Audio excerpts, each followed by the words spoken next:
Hi అండి అందరికి. Good morning. నేను మీ నందిని సురేష్. లంచ్ బాక్స్ అది ఎలా చేసుకున్నాను, మార్నింగ్ వంట పని అంతా ఎలాగుంటదని చెప్పేసి ఒక వ్లాగ్ అయితే తీసి పెడదామని చెప్పేసి పెడుతున్నానండి. మీకు నచ్చితే గనక డైలీ వ్లాగ్స్ చేయడానికి అయితే ట్రై చేస్తాను. నచ్చిందో లేదో అయితే కామెంట్ చేయండి ఖచ్చితంగా. తొందరగా నేను ఏమైతే చేస్తున్నానో చూసేసేయండి. వీడియో బాగుంటే మాత్రం ఖచ్చితంగా లైక్ చేసి, షేర్ చేసి, కామెంట్ చేయండి. ఓకే అండి. సబ్స్క్రైబ్ అయితే చేసుకోవడం మర్చిపోకండి. వీడియోస్ అయితే మీకు నచ్చుతాయని అనుకుంటున్నాను. ఓకే అండి. చూసేయండి. అందరికి సరిపడగా అయితే బియ్యం తీసేసుకున్నానండి. పిల్లలకి, నాకు, హస్బెండ్కి సరిపడగా బియ్యం అయితే తీసుకొని దాన్ని వాష్ చేసుకొని వాటర్ పోసేసుకున్నాను. రైస్ని స్టవ్ మీద పెట్టేసి పొటాటోస్ అయితే తీసుకొని వాటిని వాష్ చేసి కొంచెం వాటర్ తీసుకొని దాంట్లో పీల్ చేసేసుకొని వేసేసుకుంటున్నాను. వీటిని అయితే మంచిగా దగ్గర కట్ చేసుకొని ఫ్రై చేసి పిల్లలకి పెట్టేద్దాం అని చెప్పేసి అనుకుంటున్నాను. తర్వాత పిల్లలు వెళ్ళిపోయినాక చిక్కుడుగాయలు అవి చిక్కేసి మా హస్బెండ్కి ఫ్రై చేద్దామని చెప్పేసి అనుకుంటున్నాను. రసం అయితే ఉందండి కాబట్టి పొటాటో ఫ్రై, ఇంకా మా హస్బెండ్ కోసమేమో చిక్కుడుగాయ ఫ్రై. ఆ చిక్కుడుగాయ ఫ్రై కూడా ఎలా చేస్తానో చూపిస్తాను. ఇవైతే మంచిగా పీల్ చేసేసుకొని వేసేసుకొని దగ్గర కట్ చేసుకొని అయితే ఫ్రై చేసేసుకుంటానండి. చూస్తూ ఉండండి. ఒకవేళ నా వీడియోస్ అవి మీకు నచ్చినట్లయితే కనుక కామెంట్ చేయండి మర్చిపోకండి. సబ్స్క్రైబ్ కూడా తప్పకుండా చేసుకోండి. నా డైలీ వ్లాగ్స్ గనక కావాలి అనుకుంటే గనక కామెంట్ చేయండి. నేనైతే డైలీ వ్లాగ్స్ అయితే చేయడానికి ట్రై చేస్తాను. ఇంకా ఏమైనా సజెషన్స్ అవి ఇవ్వాలనుకుంటే, వీడియోస్ ఎలా చేయాలి ఏంటని సజెషన్స్ ఇవ్వాలనుకుంటే గనక కామెంట్ చేయండి తప్పకుండా. మన వీడియోస్లో అయితే ఏవేవి కంటెంట్ ఉంటాయంటే కుకింగ్, డైలీ వ్లాగ్స్, అలాగే రంగోలీ, బ్యూటీ టిప్స్, ఇలా రకరకాల వీడియోలు అయితే చేస్తూ ఉంటానండి. మన వీడియోస్ కంటెంట్ అయితే అది. మీకు నచ్చిన సజెషన్ అయితే ఇవ్వండి. ఈ విధంగా అయితే ఉంటదండి నాకు మార్నింగ్ రొటీను. 6:30 ముందైతే నేను అస్సలు లేచే పరిస్థితే ఉండదు. 6:30 ముందు లేచాను అంటే గనక నాకు నేనే మెచ్చుకుంటాను. 6:30 లేవడం పెద్ద గగనం అన్నమాట. అప్పటికే 2 సార్లు అలారం అది ఆపేసి పడుకుంటాను. 6:30కి మాత్రం ఎట్టి పరిస్థితుల్లో లెగాల్సిందే. లేదంటే బాక్స్ లేట్ అయిపోద్ది పిల్లలకి. 8:30కి ఎళ్ళేది వాళ్ళు. బట్ నేనైతే 8:40కి పంపిస్తాను. 8:50కి స్కూల్ స్టార్ట్ అవుతుంది కాబట్టి 8:40 నుంచి 10 మినిట్స్ స్కూల్‌కెళ్ళడానికి. 6:30కి లేసి అయితే తొందరగా బ్రష్ అది చేసేసుకొని లంచ్ బాక్స్ అయితే ప్రిపేర్ చేయడానికి అయితే వచ్చేస్తాను. బ్రష్ చెయ్యకుండా మాత్రం అస్సలు రాను వంటగదిలోకి. బ్రష్ చేసి నైట్ టైమే కిచెన్ అది క్లీన్ చేసేసుకుంటాను కాబట్టి మార్నింగ్ అయితే బ్రష్ చేసుకొని వెంటనే వచ్చేస్తాను. ఇదైతే టిఫిన్ కోసం నానబెట్టిన పెసలు, అలాగే దాంట్లో కొంచెం బియ్యం అది వేసి నానబెట్టాను క్రిస్పీనెస్ కోసం. క్రిస్పీగా ఉంటాయి ప్లస్ పెనానికి అతుక్కోకుండా ఉంటది. పచ్చిమిర్చి అలాగే అల్లం కూడా వేసుకున్నాను కొంచెం టేస్ట్ కోసం. సాల్ట్ అయితే సరిపడగా వేసేసుకుంటాను గ్రైండ్ చేసినప్పుడే. గ్రైండ్ చేసేసుకొని అయితే పిండిని కొంచెం వాటర్ వేసుకుంటూ మొత్తం పిండినంతా గ్రైండ్ చేసేసుకుంటానండి. ఇది నేను ఏ విధంగా అయితే రుబ్బుకుంటానో, ఏ విధంగా దోసేస్తానో అయితే మీకు చూపిస్తాను ఖచ్చితంగా. పొటాటో ఫ్రై అయితే తాలింపేసానండి. అదైతే క్లిప్ మిస్ అయింది. ఇప్పుడైతే కొంచెం దాంట్లోకి సాల్ట్ అలాగే టర్మరిక్ పౌడర్ కొంచెం యాడ్ చేసుకుంటున్నాను. దీన్నైతే కొంచెం మంచిగా క్రిస్పీగా వచ్చేలాగా ఫ్రై చేసుకోవాలి. బట్ ఇదేంటంటే నేను కొత్తగా తీసుకున్న ప్యాను దానివల్ల అతుక్కుంటుంది కిందన. పర్వాలేదు బానే వస్తదని అనుకుంటున్నాను. ఆలోపు పక్కన ఇంకొక సైడు రైస్ అయితే ఉడికిపోయింది వార్చేసాను. ఇప్పుడు పల్లీలు, పచ్చిమిర్చి అయితే ఫ్రై చేసుకుంటున్నాను చట్నీ కోసం అని చెప్పేసి. ఈ రెండిటిలతోనే చేసేస్తానండి. ఇంక ఇందులో ఏమి యాడ్ చేసేది ఉండదు.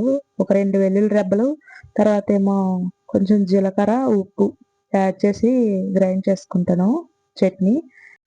ఇప్పుడు పెసరపిండి చూపించాను కదండీ! అలాగే మరీ చిక్కగా కాకుండా, అలాగే మరీ పలచగా కాకుండా అయితే ఆ పిండి కన్సిస్టెన్సీ అలా ఉండాలి. తర్వాత ప్యాన్ కొంచెం బాగా వేడెక్కిన తర్వాత కొంచెం వాటర్ పోస్తే జుయ్యమని సౌండ్ వస్తది. ఆ తర్వాత ఆనియన్ ఎత్తి రబ్ చేసుకొని గరిటెతో పిండి అయితే పోసుకొని నెమ్మదిగా రౌండ్ చేసుకోవాలండి. ఫాస్ట్‌గా నార్మల్ దోసల్లాగా తిప్పొద్దు. నెమ్మదిగా తిప్పితే మనకి దోస అతుక్కోదు గరిటెకి. లేదంటే గరిటెకి అతుక్కుపోయి పిండి ఉడకదు.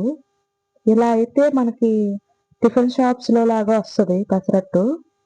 చాలా బావుంటది. ఇప్పుడు నేను చూపించిన విధంగా అయితే మీరు ట్రై చేయండి. పెసరట్టు వేయడానికి పెద్ద హైరాణ పడతా ఉంటారు చాలామంది. పెసరట్టు కూడా చాలా ఈజీనే అండి. నానబెట్టుకునేటప్పుడే కొంచెం రైస్ కూడా యాడ్ చేసుకోండి. చాలా కొంచెమే సరిపోతాయి.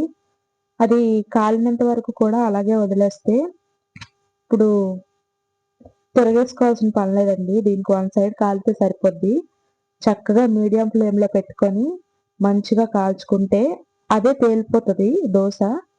మనమేమి పట్టి గీకనవసరం లేదు. తర్వాత కూడా ఇంకొక దోసకి కూడా సేమ్ అలాగే చేయండి. మళ్ళీ వాటర్ వేస్తే జుయ్యమంటది. ఆ తర్వాత మళ్ళీ ఆనియన్ పెట్టి రబ్ చేయండి. ఈ విధంగా ఎందుకంటే ప్యాను మంచిగా వేడెక్కిపోద్ది గదండీ! ఆ వేడెక్కిన దాని మీదే దోసేసేస్తే ఏమవుతదంటే అది కూడా గరిటెకి అతుక్కుపోద్ది. దానికోసం కొంచెం వాటర్ చల్లితే కొంచెం కూల్ అవుతది. అప్పుడు మనం ఆనియన్‌తో రబ్ చేసుకొని వేసుకుంటే దోస మంచిగా వస్తది. ఇది కూడా ఒక టిప్ అన్నమాట. గరిటెతో ఇలా నెమ్మదిగానే కలుపుకోవాలి. ఫాస్ట్‌గా నార్మల్ దోసలా అయితే వెయ్యొద్దు. వేసే విధానం అయితే చూస్తున్నారు గదండీ! అంతే పెసరట్టు అయితే ఈజీ. కాకపోతే మా చిన్నోడికి నాకు క్రిస్పీగా కావాలి మమ్మీ అన్నాడు. అందుకని నేను అటు ఇటు తిప్పి క్రిస్పీగా కాల్చాను. టిఫిన్ అయితే వేసి పిల్లలకిచ్చాను గదా! ఇప్పుడు ప్యాకింగ్ అయితే చేస్తున్నాను లంచ్ బాక్సు. రైసు అలాగే ఒక దాంట్లో పొటాటో ఫ్రై ఏసేసి, రసం అయితే ఇటువంటి ఎయిర్ టైట్ డబ్బాలో అయితే ఏసేసుకున్నానండి. దానికి బెల్ట్ ఉండడం వల్ల అసలు లీకేజ్ అవ్వదు కాబట్టి, నేను ఆ డబ్బాల్లో ఏసుకున్నాను రసం. ఇవైతే పిల్లలకి పెట్టేస్తానండి. ఈరోజైతే పెరుగన్నం పెట్టట్లేదు. ఎందుకంటే బాగా వర్షం పడుతుంది. అందుకని జెప్పేసి ఈరోజు పెరుగన్నం లేదు. స్నాక్స్ కోసం అయితే డ్రాగన్ ఫ్రూట్ అలాగే చెక్కలు, చక్రాలు అలాంటివి పెట్టాను. మొత్తానికి ఈ విధంగా అయితే లంచ్ బాక్స్‌లు అవి ప్యాక్ చేసేసుకొని, వాటర్ బాటిల్స్ అవి ఫిల్ చేసుకొని, స్పూన్లు అలాగే కర్చీఫ్స్ దగ్గర అన్నీ లంచ్ బాక్స్‌లో సర్దేసి పిల్లలైతే దింపేసొచ్చానండి స్కూల్లో. ఇప్పుడైతే ఇంటికొచ్చాక చిక్కుడుగాయలైతే చిక్కుకొని, వీటిల్ని ఫ్రై చేసేద్దామని చెప్పేసి చిక్కుతున్నాను. తాలింపయితే వేసేసి వాటిల్నేమో పొయ్యి మీద పసుపు, ఉప్పు ఏసి ఉడకబెట్టి ఉంచుకున్నానండి చిక్కుడుగాయలని. తర్వాతేమో పోపు వేసి ఇప్పుడు తాలింపయితే వేస్తున్నాను. పోపు దినుసులు, కరివేపాకు, ఎండుమిర్చి వేసేసుకొని ఫ్రై చేసుకున్న తర్వాత మనం ఉడకబెట్టి పక్కన పెట్టుకున్నాం కదండీ! ఆ చిక్కుడుగాయలనైతే ఇందులో వేసేసుకోవాలి. చిక్కుడుగాయలు మరీ మెత్తగా ఉడకనవసరం లేదు. కొంచెం పలుకునేటట్టుగా పాచుకోవాలి. మరీ మెత్తగా అయిపోతే ఫ్రై బాగోదు.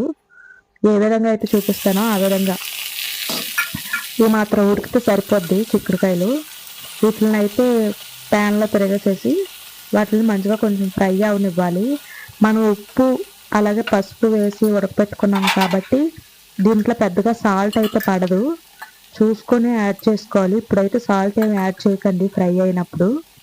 సాల్ట్ ఎక్కువ లాగేసుకుంటుంది. ఇప్పుడైతే కొంచెం బాగా ఫ్రై అవనివ్వాలి. మూత పెట్టి కొంచెం బాగా ఫ్రై అయిన తర్వాత అప్పుడైతే ఇందులో ఒక పొడి అయితే వేసుకోవాలండి. చిక్కుడుకాయ ఫ్రై అవుతున్న సమయంలోనే నేనైతే ఒక పొడిని తయారు చేసుకున్నాను. వెండి కొబ్బరి, వెల్లుల్లి, పొడి కారం, తర్వాత ఏమో నువ్వులు వేసుకొని మిక్సీ పట్టుకున్నది మిశ్రమం ఇది.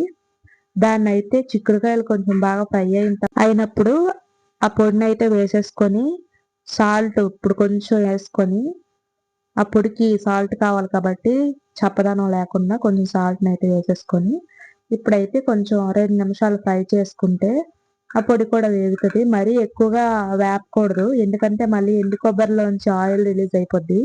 2 మినిట్స్ ఫ్రై అయితే సరిపోద్ది.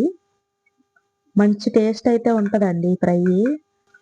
వామరసం అయితే ఉంది కాబట్టి ఇప్పుడు చిక్కుడుకాయ ఫ్రై అలాగే వామరసం కొంచెం పొటాటో ఫ్రై వేసి మా హస్బెండ్కి అయితే బాక్స్ పెట్టేస్తాను.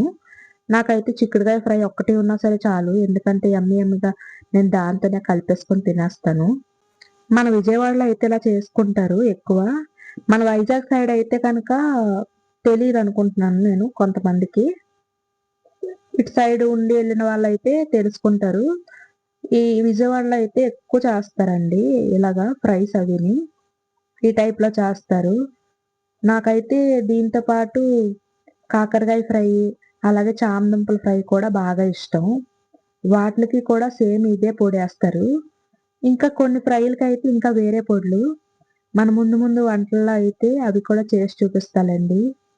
విజయవాడ వంటలైతే నాకు బాగా నచ్చుతాయి. మన వైజాగ్ సైడ్ వంటలైతే నాకు ఆల్రెడీ వచ్చున్నాయి కాబట్టి, విజయవాడ సైడ్ వంటలైతే మీకు చూపిస్తా ఉంటాను అప్పుడప్పుడు. అదేంటోనండి నాకు వంటలు చేయడం అంటే చాలా చాలా ఇష్టం.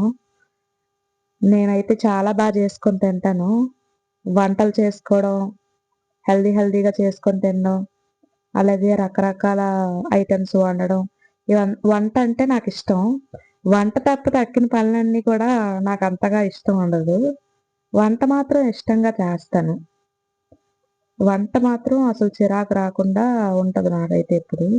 అదేంటో మరి. మిగతా పనులన్నీ చిరాకే. నాలా ఎవరైనా ఉంటే కామెంట్ చేయండి. వంటది కంప్లీట్ అయిన తర్వాత నేను చాలా పనులు చేసుకున్నానండి. మా ఫ్రెండ్‌తో అయితే వీడియో కాల్ మాట్లాడుతూ ఇంట్లో పనులన్నీ చేసేసుకున్నాను.